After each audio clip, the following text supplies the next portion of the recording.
وہ جو نہایت مہربان ہے، اسی نے قرآن کی تعلیم فرمائی، اسی نے انسان کو پیدا کیا، اسی نے اس کو بولنا سکھایا۔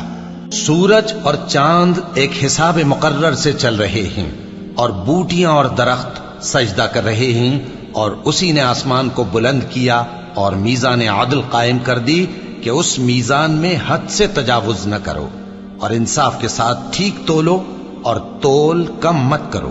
اور اسی نے خلقت کے لیے زمین بچھائی، اس میں میوے اور کھجور کے درخت ہیں جن کے خوشوں پر غلاف ہوتے ہیں، اور اناج جس کے ساتھ بھس ہوتا ہے، اور خوشبودار پھول۔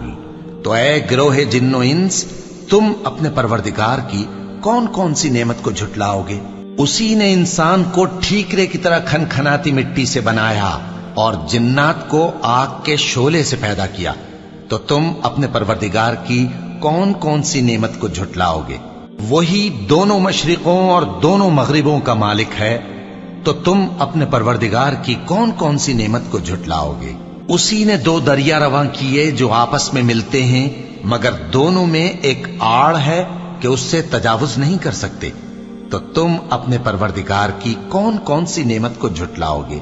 ان دونوں دریاؤں سے موتی اور مونگے نکلتے ہیں، تو تم اپنے پروردگار کی کون کون سی نعمت کو جھٹلاؤ گے؟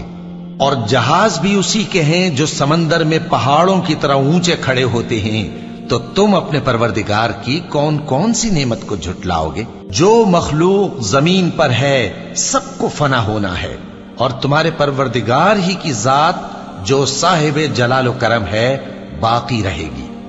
تو تم اپنے پروردگار کی کون کون سی نعمت کو جھٹلاؤ گے؟ آسمان اور زمین میں جتنے لوگ ہیں سب اسی سے مانگتے ہیں، وہ ہر روز کسی نہ کسی کام میں ہوتا ہے، تو تم اپنے پروردگار کی کون کون سی نعمت کو جھٹلاؤ گے؟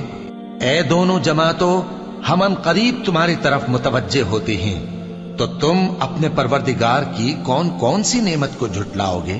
اے گروہ جن و انس، اگر تمہیں قدرت ہو کہ آسمان اور زمین کے کناروں سے نکل جاؤ تو نکل جاؤ، اور زور کے سوا تو تم نکل سکنے ہی کہ نہیں، تو تم اپنے پروردگار کی کون کون سی نعمت کو جھٹلاؤ گے؟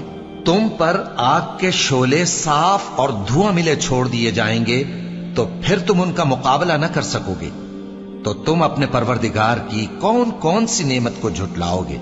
پھر جب آسمان پھٹ کر تیل کی تلچھٹ کی طرح گلابی ہو جائے گا تو وہ کیسا ہولناک دن ہوگا، تو تم اپنے پروردگار کی کون کون سی نعمت کو جھٹلاؤ گے؟ تو اس روز نہ تو کسی انسان سے اس کے گناہوں کے بارے میں پرسش کی جائے گی اور نہ کسی جن سے، تو تم اپنے پروردگار کی کون کون سی نعمت کو جھٹلاؤ گے؟